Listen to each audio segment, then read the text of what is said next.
Hari Om. Up till now, Patanjali has explained 5 yamas, 5 niyamas, and the results also. Now he is coming to the third component or anga, as an organ of yoga, that is asana, which is very popular everywhere. The sutra number 46 says, Sthira Sukham Asanam. There are 3 words, Sthira, Sukham and Asanam.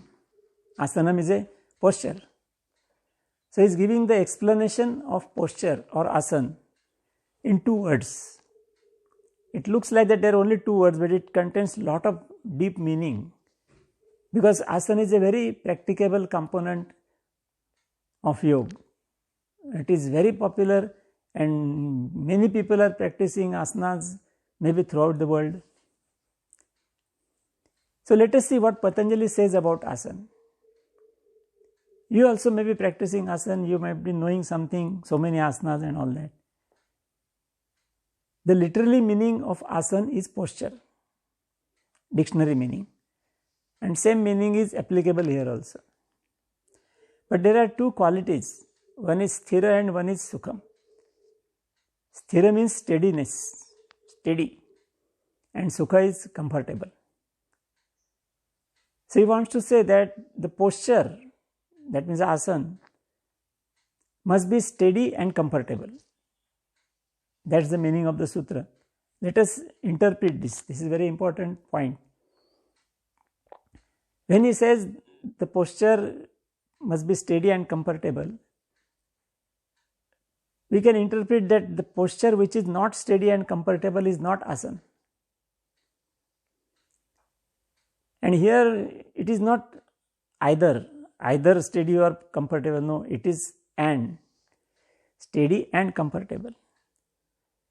As we know, different asanas which we are practicing. So those are all postures, definitely. But the steadiness and comfort is there, then it is asana. If the steadiness is there and comfort is not there, then it is not asana. If the comfort is there but steadiness is not there, that is not asana. So we have to pay more attention, because it gives how the asanas should be done. So steadiness is more important.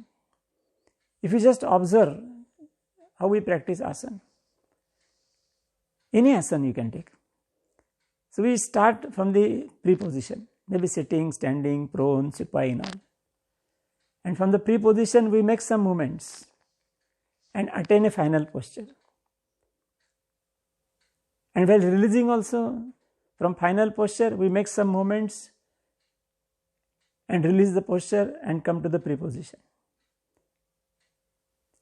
And in between we maintain, are supposed to maintain.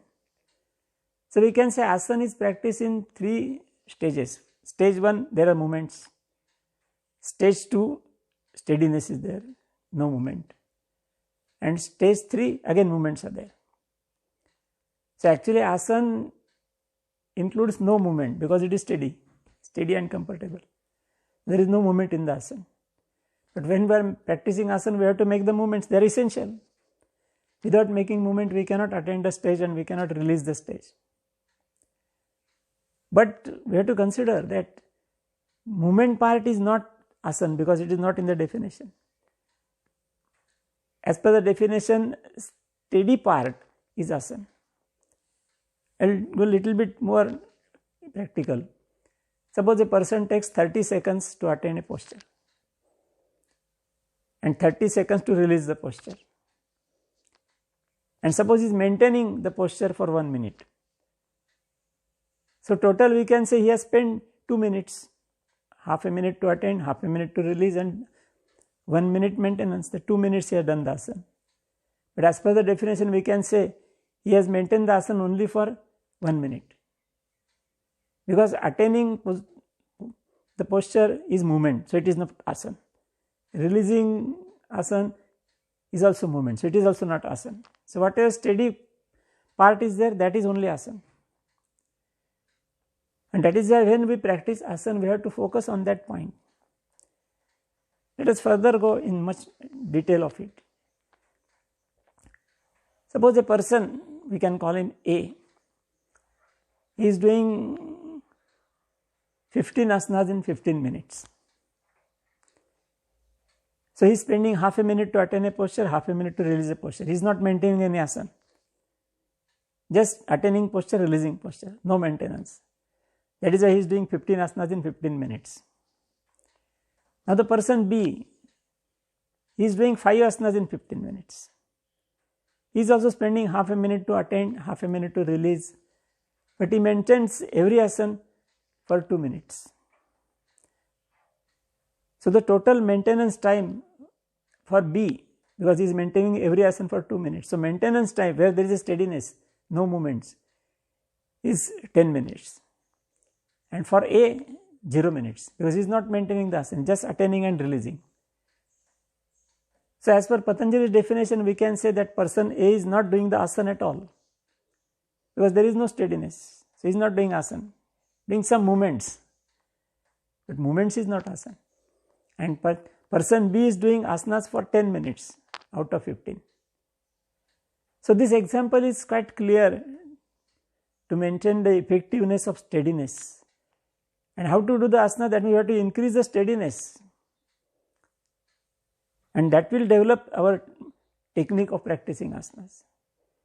Just attaining, releasing, maybe doing 15, 20, 30 asanas is of no use, because it will not be asana as Patanjali's definition. It will be movement, or you may call it something else. So this is the meaning of sthira, that is steadiness. So that is very important in asana. And second part also is very important, that is comfortable. So asana must be comfortable. That posture which is maintained for a certain period, that must be very comfortable to that person. There should be no pain, no overstrain, no stress. And that makes it clear that how long we should maintain the steadiness. Answer is as long as it is comfortable.